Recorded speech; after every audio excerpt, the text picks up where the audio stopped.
Well, it is the only day of Rumble on the Rift, I think is what it's called. Rumble on the Rift, right? You got it, Travis. At TwitchCon Day 3.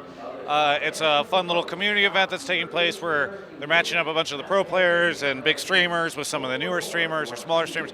Kind of cool. What's your experience been with it, Darshan? It was pretty fun. I'm a little salty though because we were smashing the enemy team, and then I got handcuffed to my teammate. I had to Wings of Death. He's a left-handed mouse user, so every single time I switched, I had to move the mouse on the other side of the keyboard, and so we kind of had some disadvantages, So kind of sucks to lose when we were smashing them, but it was still fun. We should say that basically Twitch chat was able to vote on challenges that would take place in the middle of the game. You also had to role swap everything, right? Twitch chat was voting. It was Twitch chat. It was you guys. I'm watching you guys. You guys are out to get me. They voted for, there's like different game mode effects, but you also had to role swap into a bunch of different people's chairs, right, basically? Yeah, it felt really bad when, I ended up being on Yuli's Caitlyn, and then I was a level 8 Caitlyn with 50 CS, but, she did her best, all right? Yuli, if you see this interview, you did your best, all right? I'm not flaming you, you did great. Well, she had to lane against Stixay. Yeah. And I think there's a skill differential there. No offense to Yuli, but... Yeah, I feel really bad for Stixay. I don't know how he managed to do so well, but Silver 2 versus Diamond 2 is a big jump. Very, very impressive. All right, what has TwitchCon been like for you, and what's the event been like? It's good, it's just I've been in the scene for so long, so there's plenty of people I've met throughout my career and plenty of people I've lost touch with, so just being able to reconnect and meet a bunch of fans, a lot of fans of Zion Spartan, but a lot of fans of just my career as a whole, and just reconnect, meet everyone. I think that's the biggest thing of cons, I don't go to cons and I'm like, oh my god, this great thing is going to happen. No, it's usually just like, yeah, I had a great conversation with X person or Y person, and so it's been great meeting people, meeting fans, meeting personalities, everyone. Anyone in particular it's been good to reconnect with? Because you said there's a lot of people going way back. I don't know if any of them are, like any of the personalities that are competing here or whatever. I've had a lot of great conversations. I talked to like Crumbs, who I was on a team with before. I talked to like Cutie Pie. I talked to a lot of people I used to be on teams with, a lot of people that used to be my coaches. I talked to like Scar a little bit. A lot of people that people from the league scene would know, but meant a lot to me. So, yeah, it's just a great event, and anyone in esports, I think, loves things like this. What have you been able to do around the con? Have you seen anything interesting or cool, or have you done anything in particular? Oh yeah, so there's like a music stage out there in between like the Fortnite and here, and I got connected with like the music community. So like I got in their Discord. Unfortunately, I think it's too late for me to try and perform, but I was gonna try and see if I could like perform, like find like an accompanist at TwitchCon, and then I sing, he does guitar, stuff like that. But maybe next year, maybe another time. But would have been cool to perform. Performing is great, whether it's competing League of Legends or singing in front of a crowd. What has it been like for you watching Worlds? Did you get a chance to watch last night? Yeah, it was. I'm pretty proud of Cloud9 for making the semifinals, but it was just really clear that they were outclassed by Fnatic, and I think that's one of the things. People were talking about, oh, NA is a meme, NA doesn't take it as seriously. I definitely think there's some truth to that. I think that Cloud9. They did well, they worked pretty hard, but you look at Fnatic, and what I've heard from Fnatic from behind the scenes is they're doing everything that it takes. They take the words like, we want to win Worlds very seriously, and that's something that that's the mindset I've always wanted to build, is that, having an NA organization, having a team of 5 players that, hey, we really want to win Worlds, and we mean it, and we're going to do the things from infrastructure, from coaching staff, from the schedule to the players to actually make that happen. And I'm really happy that Fnatic did that. You see that from their play that they're really good. And so I'm really excited to watch the finals. I'm so proud of Cloud9 for what they did. Like semifinals at Worlds, like I haven't done that. That's great, And so I'm hopeful for NA to do better next year, and I'm just proud of Fnatic. What I asked Stixay this question: what is a bigger achievement, CLG in the finals at MSI or Cloud9 in semifinals at Worlds?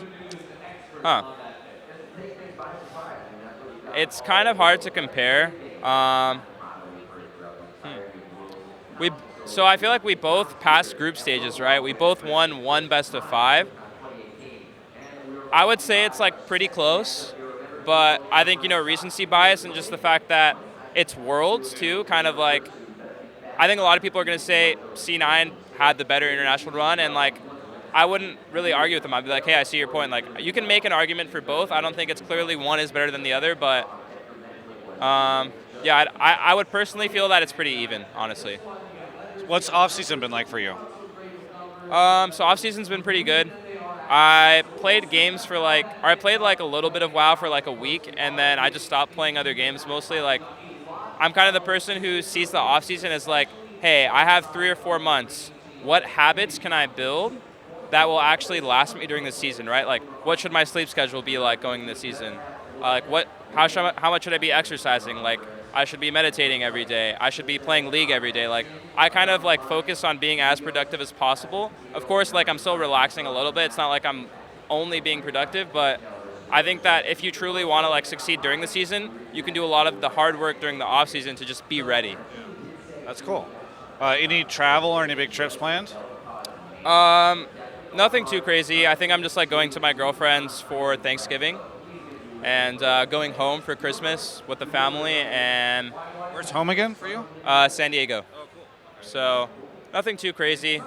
Probably not gonna. I want to do like a long form like vacation after I'm done playing pro, because I think traveling is like when you go on those weekend vacations, it's not really traveling, right? Like you get to spend a little bit of time there, or like events, like you don't really get to go there. You're just interviewing person after person. You have one night to have fun, or go see things. Like having like months or a year to like really travel is something I want to do after my pro career, and I think that's when. I mean, you could go for a month. You could dedicate November and go travel. I think that if I left for a month, I would be seriously taking away from my competitive integrity. And I feel like if me winning worlds or like wanting to reach that point is a goal, then I couldn't take that long of a break. That's fair. Anything you want to say to any of the CLG or Darshan fans while we are during the break? Yeah, so I want to say that it was a really bad year on CLG, and I understand like maybe like fans are leaving, fans are like upset, angry with what happened with the roster, and I completely understand and I agree. And my performance as well didn't look that good, so I'm all I can say is that I'm going to do everything. It's kind of a generic PR answer, but I'm seriously committed to doing whatever it takes to be a champion, not only in NA but internationally. And when I say that, I don't mean it lightly. Like I take my words very seriously, and yeah, like I'll be back in 2019 even stronger. And I'm excited to play in the LCS and smash an international. Well, thank you so much, Darshan, for the interview. It was really fun watching you on stage just now. Do you play another one later today? I think that's it. I might try and do some casting thing for fun, but I think I'm done. Well, looking forward to it. Thank you so much for the interview. For everyone else, you can check out the rest of my TwitchCon, Rumble on the Rift coverage, and all that right here on my YouTube channel. You know what my favorite champion is? Twitch. No, that's a lie. It's actually Blitzcrank. But while we're talking about Twitch, did you know that in the description of this video, there's a link to my Twitch page, trying to get to 50,000 followers soon. I don't know if I'm going to be able to, but if you go over there, you follow me. That's actually super helpful for me. I really like it. Maybe if you have a Twitch Prime sub you don't use, you could throw it my way. That's also really helpful. And it's just like, it's nice because you're probably running ad block. I know you. We've had this conversation before. You run ad block, and that's actually a cool way for you to help me with this video. So anyway, please check it out down in the description. There's other links too, and hope you enjoyed the content from TwitchCon.